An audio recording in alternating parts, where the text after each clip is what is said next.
अस्सलाम वालेकुम dear students. Chemistry का चैप्टर नंबर 14 स्टार्ट किया हुआ है हमने, और आज का जो हमारा टॉपिक है वो हमने टॉपिक पढ़ना होगा एसिड रेन। बेटा एसिड रेन के बारे में हमने स्टडी करना होगा, एसिड रेन किस तरह प्रोड्यूस होती है और एसिड रेन के इफेक्ट्स क्या होते हैं।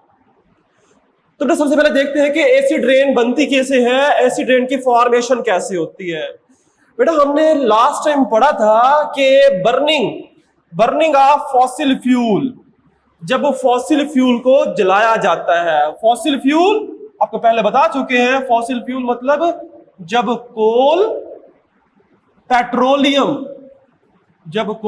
पेट्रोलियम या फिर नेचुरल गैस जब इन्हें जलाया जाता है गाड़ियों के अंदर, इंडस्ट्रीज के अंदर या डोमेस्टिक पर्पस के लिए, तो इनमें से ऑक्साइड बनते हैं। सल्फर के ऑक्साइड बनते हैं, sulphur dioxide, sulphur trioxide. Nitrogen के ऑक्साइड बनते हैं, नाइट्रोजन डाइऑक्साइड, नाइट्रोजन ट्राइऑक्साइड। और ये ऑक्साइड शामिल हो जाते हैं एटमॉस्फेयर के अंदर। जब बेटा रेन बारिश होती है तो बारिश का पानी, तो जब बेटा बारिश होगी तो बारिश का जो पानी होगा H2O, ये H2O इन ऑक्साइड के साथ रिएक्ट करने के बाद प्रोड्यूस करता है sulphuric acid, nitrous acid and nitric acid produce करता है। देखो जब ये वाटर रिएक्ट करेगा सल्फर डाइऑक्साइड सल्फर ट्राइऑक्साइड से तो प्रोड्यूस करेगा सल्फ्यूरिक एसिड बन जाएगा। जब रिएक्ट करेगा NO2 के साथ तो HNO2 नाइट्रस एसिड बन जाएगा। जब वाटर रिएक्ट करेगा HNO3 के साथ बना देगा नाइट्रिक एसिड बन जाएगा। तो बेटा ये तमाम क्या बन जाते हैं, एसिड्स बन जाते हैं। ये तमाम क्या होते हैं, एसिड्स होते हैं। और ये एसिड्स भी रेन बारिश के साथ नीचे आना शुरू हो जाते हैं। तो ये एसिड रेन के साथ आ रहे हैं, तो इसलिए रेन क्या बन जाएगी, एसिडिक रेन बन जाती है। इसे एसिड रेन कहा जाता है। ऐसी रेन, ऐसी बारिश जिसमें एसिड की मिकदार ज्यादा हो, ऐसी रेन जिसके अंदर सल्फ्यूरिक एसिड, नाइट्रस एसिड या नाइट्रिक एसिड भी शामिल हो, उसे एसिड रेन कहा जाता है। तो बेटा ये एसिड रेन कैसे बनती है आपको एक्सप्लेन करना पड़ेगा। अगर हम नॉर्मल रेन की बात करें तो जो नॉर्मल रेन आती है उसकी pH होती है 5.6 to 6 pH होती है नॉर्मल रेन की। ये भी थोड़ी सी एसिडिक है। हालांकि जो नॉर्मल रेन है वो भी न्यूट्रल नहीं होती, न्यूट्रल तो 7 वाली होती है ना। कोई भी चीज जिसकी pH 7 होगी वो न्यूट्रल होती है। ये तो 6 है, ये क्या होगा, ये रेन जो नॉर्मल रेन है ये भी क्या होती है, स्लाइटली एसिडिक होती है। ये थोड़ी सी एसिडिक होती है। ये क्यों होती है, due to carbon dioxide. Normal rain भी स्लाइटली एसिडिक होती है, pH 7 से कम होती है तो एसिडिक होगी।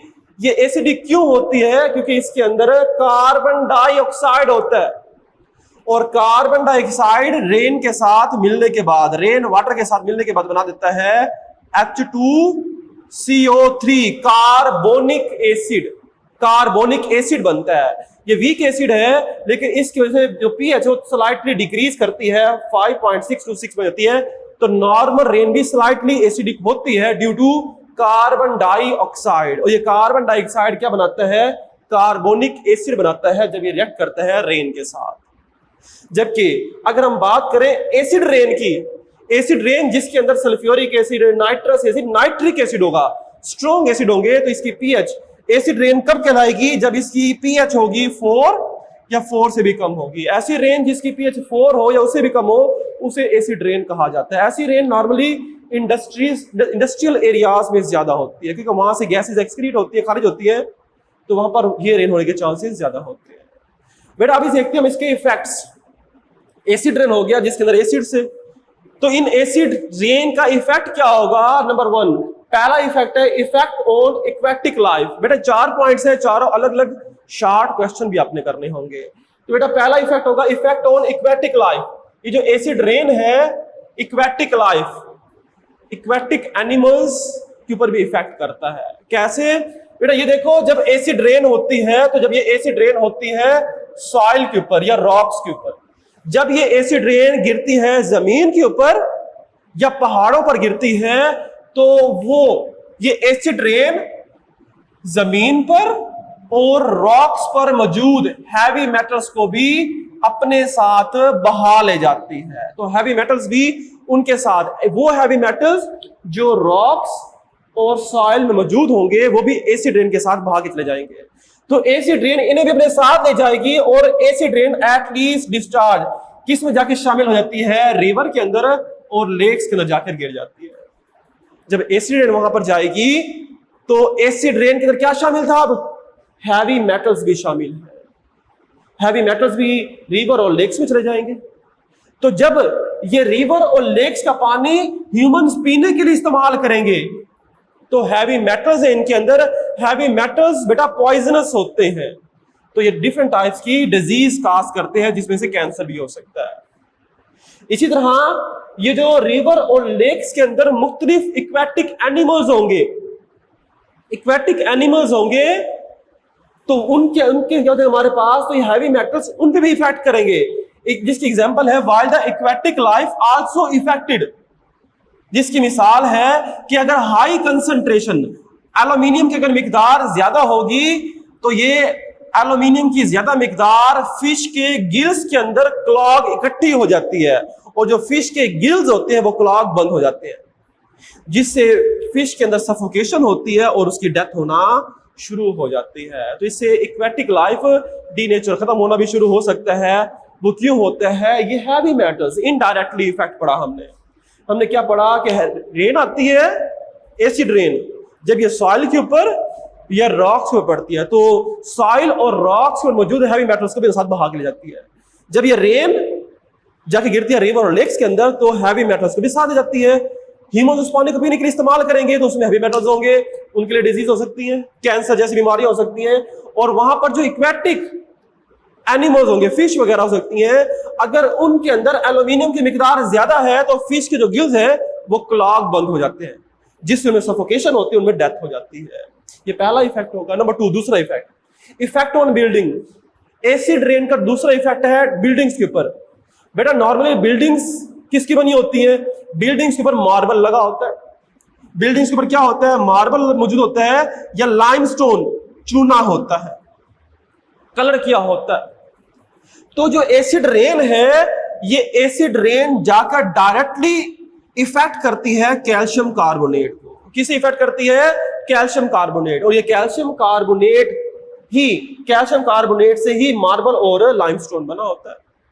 तो जैसे ही एसिड रेन जाकर इफेक्ट करेगी मार्बल के ऊपर और लाइमस्टोन, मार्बल और लाइमस्टोन में मौजूद कैल्शियम कार्बोनेट पे इफेक्ट करेगी, क्योंकि मार्बल और कैल्शियम कार्बोनेट, लाइमस्टोन दोनों किससे बने होते हैं, कैल्शियम कार्बोनेट से ही बने होते हैं। तो कैल्शियम कार्बोनेट को इफेक्ट करेंगे जिससे ये डल होना और क्रड होना शुरू हो जाएंगे, जिससे क्या हो जाएगा, मार्बल जो है वो क्रड होना शुरू हो जाएगा। जैसे बिल्डिंग और मोनूमेंट्स, जो यादगार बिल्डिंग्स है हमारे वो तमाम खराब होना शुरू हो रही है। दीज बिल्डिंग्स गेट डल, ये आहिस्ता आहिस्ता डार्क होती जा रही है एंड क्रड, और आहिस्ता आहिस्ता खुरदरी खराब हो जा रही है। जिसकी मिसाल मोनूमेंट्स के अंदर ताजमहल है। ताजमहल का जो मार्बल है जो बना हुआ है संगमरमर, बेटा वो सारे का सारा खराब होता जा रहा है। उसका एक रीजन एसिड रेन ही पड़ा जाता है। जो मार्बल है उस मार्बल में मौजूद कैल्शियम कार्बोनेट से जाकर रिएक्ट कर जाता है एसिड रेन, जिससे वो जो बिल्डिंग है वो आहिस्ता आहिस्ता डल और क्रड होती जा रही है, आहिस्ता आहिस्ता खुरदरी होती जा रही है, खराब होती जा रही है। दूसरा इफेक्ट हुआ, बिल्डिंग्स के ऊपर इफेक्ट कर सकता है, बिल्डिंग पर डायरेक्ट इफेक्ट होगा। तीसरा इफेक्ट एसिडिटी ऑफ सॉइल। जब एसिड रेन सॉइल पर पड़ती है तो बेटा सॉइल की एसिडिटी बढ़ जाएगी, क्योंकि हमारे पास रेन के अंदर एसिड है ना, तो वो रेन जमीन के अंदर शामिल हो जाएगा, तो सॉइल की एसिडिटी बढ़ जाती है। और जब सॉइल ज्यादा एसिडिक हो तो वहां पर प्लांट्स सही तरह ग्रोथ नहीं कर पाते, उनकी जो पैदावार है वो कम हो जाती है। तो acid rain increase the acidity of the soil. Many crops and plants do not grow properly in such soil. तो ऐसे सॉइल जहां पर एसिडिटी ज्यादा होती है, अगर वहां पर कोई क्रॉप्स उगाई जाए तो उनकी पैदावार कम आती है, तो ये इसका इफेक्ट होगा। It also increase the toxic metal in the soil, और सॉइल के अंदर टॉक्सिक मेटल की मिकदार बढ़ जाती है, और ये जो टॉक्सिक मेटल्स होते हैं ये वेजिटेशन, सब्जियों और फलों के अंदर शामिल हो जाते हैं, जो कि ह्यूमंस के लिए नुकसान होंगे, एंड पॉइजन द वेजिटेशन, और ये वेजिटेशन को भी, सब्जी और फ्रूट्स वगैरह को भी क्या कर देते हैं, पॉइजन जहरीला कर देते हैं। बेटा लास्ट इफेक्ट है effect on leaves and plants. बेटा अगर हम देखें तो प्लांट के जो लीव्स हैं वो डायरेक्ट होते हैं, डायरेक्ट अटैच होते हैं एसिड रेन से, रेन के साथ वो डायरेक्ट अटैच होता है कि जैसे ही रेन पड़ेगी वो सबसे पहले रेन किसके ऊपर आएगी, लीव्स के ऊपर आएगी। अगर रेन होगी एसिडिक तो उसे लीव्स भी खराब होना शुरू हो जाते हैं और प्लांट्स भी खराब होना शुरू हो जाते हैं। तो एसिड रेन डायरेक्टली डैमेज, क्योंकि rain acid rain directly damage करेगी लीव्स ऑफ ट्रीज, ट्रीज के जो लीव्स है उनको डायरेक्ट पड़ती है तो उन्हें खराब कर सकती है, and plants it limit their growth, जिससे क्या हो जाएगी, प्लांट और लीव्स की जो ग्रोथ है वो लिमिट हो जाएगी, रुक जाती है, देयर ग्रोथ आर रिटार्डेड, उनकी ग्रोथ रुक जाती है।